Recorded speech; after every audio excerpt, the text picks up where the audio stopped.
से कुछ बड़े निर्णय लिए गए हैं। हालांकि उस शिक्षा में भी कई सारे निर्णय लिए गए हैं और हमसे बातचीत करने के लिए खुद इस समय डिप्टी सीएम दिनेश शर्मा जी हैं, जिन्होंने कल भी वीडियो कॉन्फ्रेंसिंग की थी और आज भी इनकी वीडियो कॉन्फ्रेंसिंग चल रही है और आप देख रहे हैं कि पूरे अपने स्टाफ के साथ में यहाँ पर इसमें वीडियो कॉन्फ्रेंसिंग में ही थे। हम इनसे बातचीत करते हैं कि सर ने किस तरह के निर्णय। जहां तक कुछ शिक्षा का प्रश्न है, आज जो हमारी वीडियो कॉन्फ्रेंसिंग हुई है उसमें हमने निर्णय किया है कि जो परीक्षाएं चलें उन परीक्षाओं के साथ साथ इवैल्यूएशन का भी काम चले।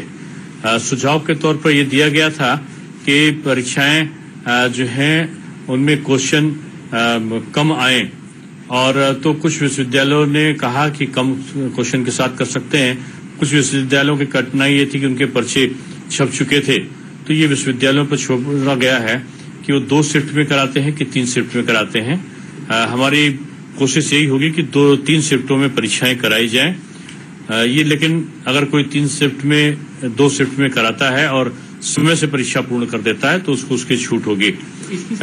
जैसे ये परीक्षाएं सर मैनुअल होंगी या फिर सीधे ऑनलाइन माध्यम से रखेंगे या किस तरह से होगा सर? नहीं, परीक्षाओं के बारे में 3 मई को अगर लॉकडाउन हट जाता है तो लॉकडाउन हट जाने के बाद ही परीक्षाओं की बात हम कर रहे हैं।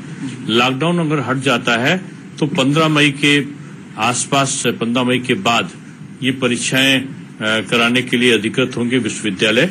कुछ विश्वविद्यालय चाहते हैं कि वो पहले भी कर सकते हैं, तो अगर लॉकडाउन हट जाता है और पहले वो करा सकते हैं तो वो पहले भी करा सकते हैं। कुछ विश्वविद्यालयों ने ये रखा था कि सेंट्रलाइज इवैल्यूएशन की व्यवस्था है, तो सेंट्रलाइज इवैल्यूएशन की जगह वो डिसेंट्रलाइज इवैल्यूएशन की मांग कर रहे थे। तो परीक्षा फल जल्दी निकले इसलिए केवल इस वर्ष के लिए ये उनको छूट दी गई है कि वो डिसेंट्रलाइज इवैल्यूएशन भी अगर कराना चाहें तो विश्वविद्यालय के कुलपति पर निर्भर करेगा कि वो डिसेंट्रलाइज इवैल्यूएशन करा ले।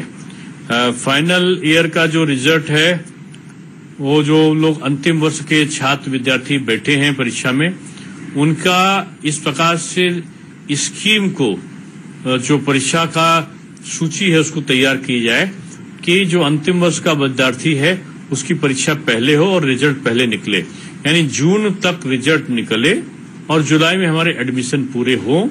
ये हमारा लक्ष्य है कि सत्य का नियमितीकरण रहे।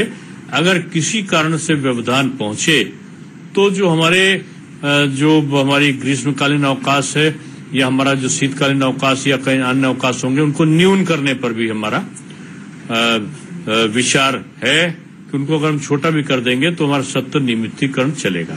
सर, माध्यमिक में भी क्या ग्रीष्मकालीन अवकाश को न्यून किया जाएगा, ऐसा कुछ?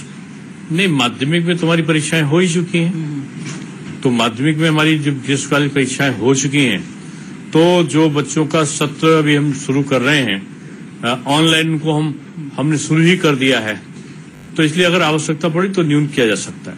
लॉकडाउन पे निर्भर करेगा। सर, इसमें कुछ ऐप वगैरह दे रहे हैं कि इस ऐप को बच्चे डाउनलोड करें या कैसे, मतलब वो ऑनलाइन? देखिए, जो स्कूल के एनसीईआरटी का दीक्षा पोर्टल ऑलरेडी अपलोड है और उसके आधार पर पढ़ाया जा सकता है। इसके अलावा कई और शिक्षा के चैनल में इस प्रकार की व्यवस्था है ऑनलाइन टीचिंग की, तो उसकी सहायता वो लोग ले सकते हैं। इस बार sir 7th, 9th and 11th के बच्चों को पास किया गया है, इवन 10th और 12th के रिजल्ट का लोग इंतजार कर रहे हैं। हम इनकी कॉपी को, अगर स्थितियां सामान्य रहती हैं 20 तारीख के बाद, तो कॉपी चेकिंग कराने पर हम विचार करेंगे। जल्दी रिजल्ट आए कॉपी चेक कराएंगे इंटर और हाई स्कूल की।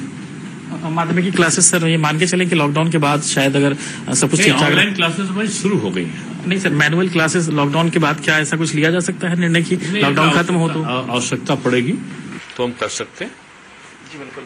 तो ये थे डिप्टी सीएम साहब दिनेश शर्मा जी। जाहिर सी बात है कि उच्च शिक्षा को लेकर के जिस तरह के निर्णय है कि उच्च शिक्षा के जो भी एग्जाम्स हैं वो अगर लॉकडाउन खत्म होता है तो जाहिर है कि उसके बाद कुछ तारीखें आ सकती हैं और वहीं माध्यमिक शिक्षा के लिए ऑनलाइन पढ़ाई इसमें शुरू हो चुकी है।